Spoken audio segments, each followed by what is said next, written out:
Hi, feminine ladies. Welcome back to the Feminine Standard, where we balance softness, build boundaries, and become all that God has created us to be. I pray that you've been well. Today's video is sponsored by the Feminine Standard School, particularly the School of Etiquette. We have 7 schools, 1 excellent standard, where we focus on the 3 pillars of femininity, etiquette, and boundaries. If you'd like to learn more about this wonderful school of transformation for the woman who is looking to be more refined, grow deeper in her walk with Christ, at the same time understanding boundaries and how she can better relate to those around her, then view the link in the description of this video so that you can learn more.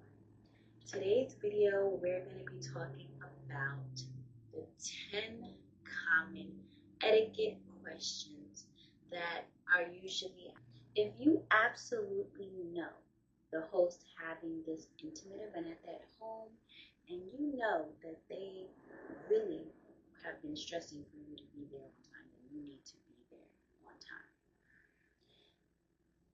Number 2 is it acceptable to use my phone at the table or during conversations? No. You want to keep your phone silent and out of sight. Of course, if there are emergencies, or if you have children, or if there is anything pressing that you might be expecting or even anticipating, then you would just excuse yourself as opposed to sitting there and scrolling, or sitting there and being on your phone at the dinner table or during that encounter. Number 3 is, how long should I keep a message, email, or text unanswered before following up? Now, this is going to really vary. You can base it off the person, the business, or even the medium. So if it's a text message, I would say text messages tend to be a bit more urgent at times. So I would say more so 24 hours. But you do have 48 hours to even 72 hours to answer back an email before it becomes disregarded or disrespectful, or even seen as you no longer desiring to be in contact with that person. Number 4 is, do I bring a gift to a host? Or if so, what's appropriate? I would say the typical things that are appropriate: you can bring a small gift. It can be wine, it can be flowers, but I've heard that the best thing to give is a small treat, or chocolates if the host and their family are not allergic, because you don't want to give them something that requires more work. Wine, you need to uncork it. Flowers, they need to arrange them. But chocolates are something that are easy, and whether they choose to share that gift with their guest or not is perfectly alright. It can be something that they enjoy with their family after the event to kind of refresh, relax, and just unwind after everyone has left. Number 5, when is tipping expected and how much is appropriate? So for tipping, you want to follow local customs, and for those countries that tipping is a custom, it's usually 15 to 20%, and then you can adjust it based on the quality of the service.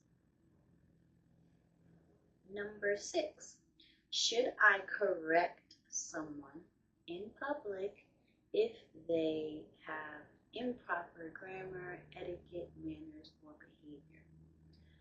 This is also something that can vary, because it's actually rude to interrupt someone and correct them in public, especially in group settings. But while still being in public, you can always pull someone to the side and then correct them there, or wait until you get back home or get back in a more private setting.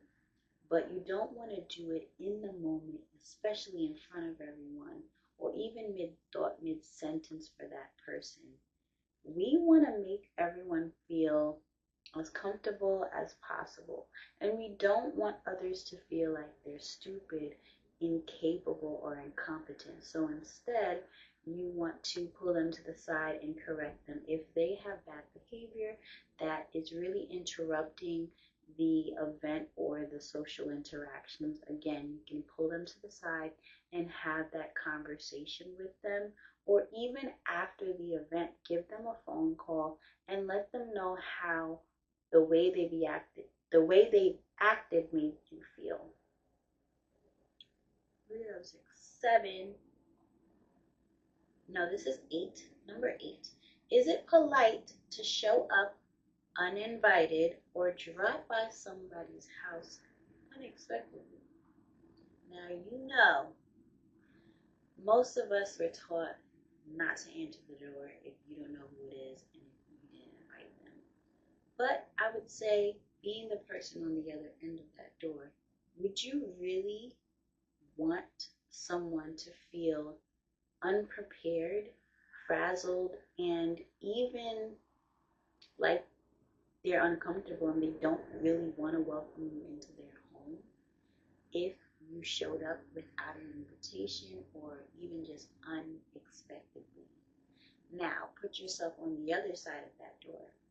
When you're in your robe with your rollers or with a face mask, relaxing, thinking you were going to have peace and quiet, would you want to then have to rush and get yourself and your home and space ready just to welcome people when you thought that you were going to have a nice, quiet evening to yourself?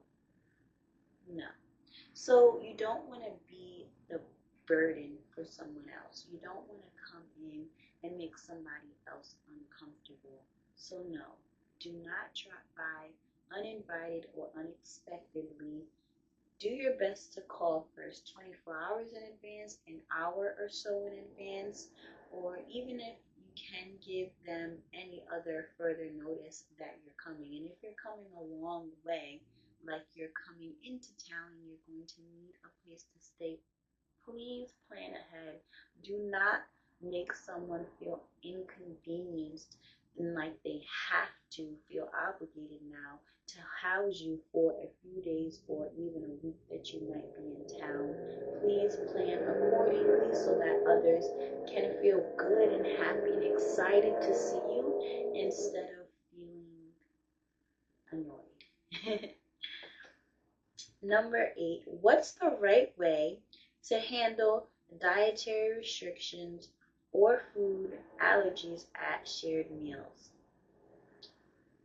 I think I mixed that up. I think I'm on number 9.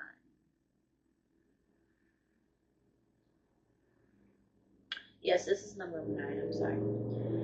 Number 9. What's the Number 9. What's the right way to handle dietary restrictions or food allergies at shared meals?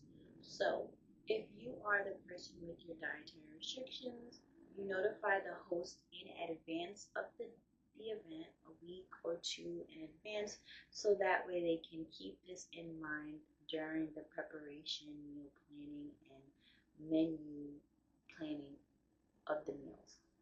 And if at all appropriate, you have to gauge the event.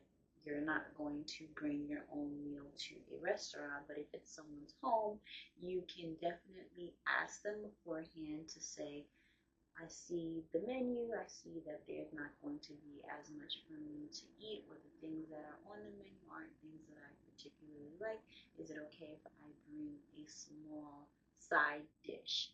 Or I would like to supplement what is being served with a side dish. Is this acceptable? Will there be space on the preparation table in the kitchen for me to come with this dish and allow you to then serve me? You want to ask these questions and you just want to be honest. Don't try to be someone or something that you're not, and don't pretend that something is okay and then later on you're not having a good time because now you're ill. And number 10, how do I politely exit a conversation or social event early? To exit a conversation early, you can simply introduce this person you're speaking to with someone else, pair them off so that you can then exit. You don't have to lie whether that's to leave a conversation early or an event early and say that you'll be right back if you're not going to return. You just want to simply say, "Hi, Ryan, have you met Alexander? Alexander is also into the arts." Say something that connects them so that way they have a conversation opener, and then you can exit and say that you've had a nice conversation, and then you can leave. That's if you're ending a conversation early.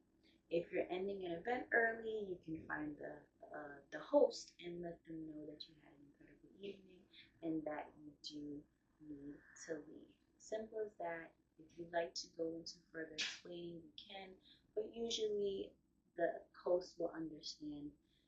You don't want to do this too early to the point where it feels like you're dining and dashing, but you also don't want to stay people pleasing because you just don't want to offend anyone. And now, because you didn't simply communicate that you needed to leave, you're late to your flight or any event that you had the next morning.